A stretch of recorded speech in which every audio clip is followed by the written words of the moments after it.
He did a few of them, actually. He's done 2 or 3 walks across Canada. His accomplishments are in this flyer, and I'm sure he'll be happy to give you one if you want. He got the gift of life, a liver transplant, in 1997, and he did a walk from Toronto to Ottawa. He lives in Toronto. I'm not sure if he walked here this morning. Did you walk here this morning, George? No, I retired. He also did a 2,500 kilometer walk, 96 days, following a liver-shaped route across the province of Ontario, and a 769-day walk throughout Canada. And his goal here today is to get 20,000 names. 20,000 names who would donate their organs in the case somebody like him would need them again.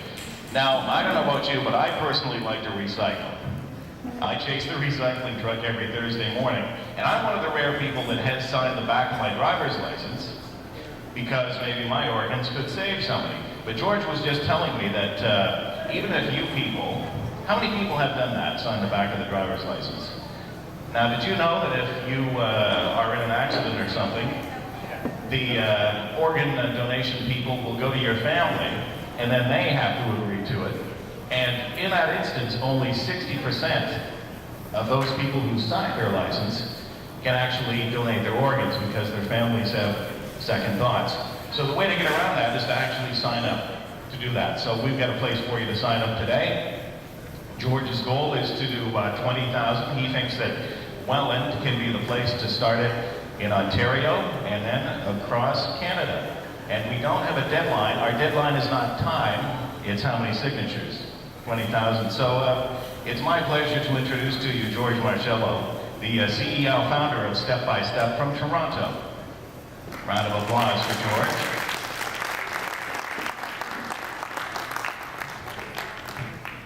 Good morning. First of all, I want to thank everybody for attending here this morning. We did put this event together. We didn't have really that much time, so what we're looking at this is going to be the first step of many steps.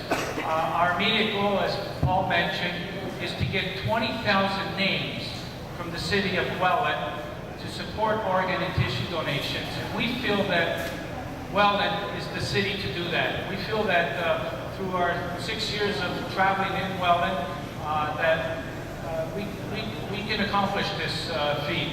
And after we accomplish it, it's going to have a ripple effect right across the country, because we're going to make sure that the rest of the country knows what happened here in Welland. So in the next coming months, we're going to try and gather as many resources as possible to get this done.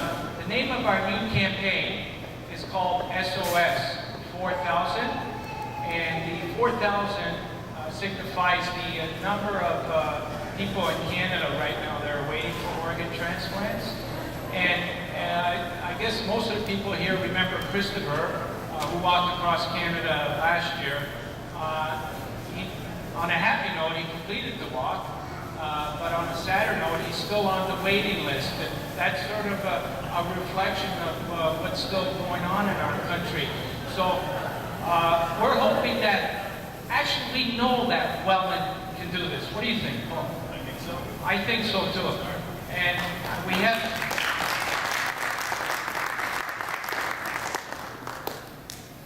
the paper here for you if you haven't signed your name here to sign up here. And there's a lot more speakers here that will tell you a little bit more about this initiative. And once again, I want to thank everybody for coming to this very important event. Thank you. Thank you, George. And of course, George, living proof that organ donations and tissue donations work. So please sign up there. I know I'm going to. All right, next up is Michael Belcastro and Stacy Simmons, Manager and Public Relations Director here at the Seaway Mall, who have been nice enough to let us use their facilities this morning and put up a nice breakfast for us. Thanks. I'd also like to thank everybody for coming to the mall this morning. When I first met George and he explained what his mission was, it was very touching for us, and that's when we decided to back George in his quest, his new quest going forward. And if you've ever had the chance to sit down with George and talk to him, about his experiences for the last 4 or 5 years. And I can tell you, you'll be really impressed and really touched. And you understand how much this means to him and to the 4,000 people in Canada that are out there waiting for an organ. And we're proud to be behind you, and we're proud to do anything that you need us to do. Thank you for choosing our mall, and more so, my other hat on as a politician, thank you for choosing our city of Welland to kick off your campaign. And I'm sure the citizens of Welland will come forward and sign that petition, and I'm sure we'll get those 20,000 names in a real order. And Stacey, thank you.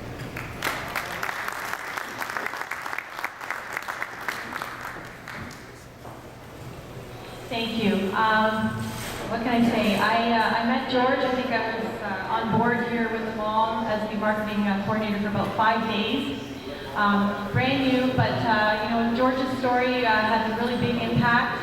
And I've really learned a lot. Like, I have my card that I signed, with my driver's license, thinking that my organs would go to somebody who needed them, and apparently that's not always the case. And the other thing I really learned through the process of organizing this and working with George and talking to people is that this affects a lot of people. We've got people who I work with who I didn't realize had family members waiting for organs. So, this affects a lot of people. And I really hope that we're going to be able to make a difference here. And we're going to continue to work with George. So there's going to be things that are going to be coming up. And I just want to let you know that we will have a petition at customer service that people can come and sign. So we'll get this thing rolling, and we'll get those 20,000 signatures. Thank you. Thank you, Stacey. And one thing George and I were talking about is we do have a federal election coming up. And it's not an issue. It does not seem to be an issue as far as liver and tissue donations go. However, I have heard them talking about wait times for procedures in the hospital. So maybe we should just get them to expand that. Wait times as well as donation times.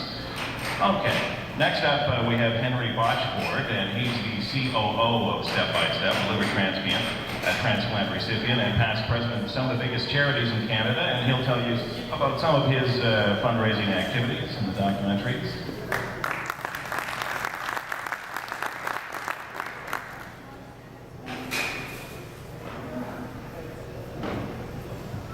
Thank you, ladies and gentlemen. I want to thank you for coming out today. We hope to be doing this, as Jordan said, in every mall across Canada. So, at each of those malls, we're going to say it started right here at Freeway Mall and in the city of Welland. I read a newspaper article a few months ago about George talking about his passion, what he had been doing, what he wanted to do, what he planned to do. And I myself am a liver transplant recipient 8 years ago. Turned out by the same doctors in the same hospital as George received his 2 livers. I've never met anybody that's received 2 livers, but you talk about a wonderful luck to be able to do that. He started this program really 8 years ago on a walk across Ontario to thank an unknown family at the time, an unknown family who had the kindness and the bravery to donate their loved ones' organs. I joined George for the same reason. I'm trying to thank those who had the kindness and bravery to donate my liver. Both of us would not be here now had we not gone through this process. It's a wonderful miracle to be able to say that science can do this. Now the rest is up to you.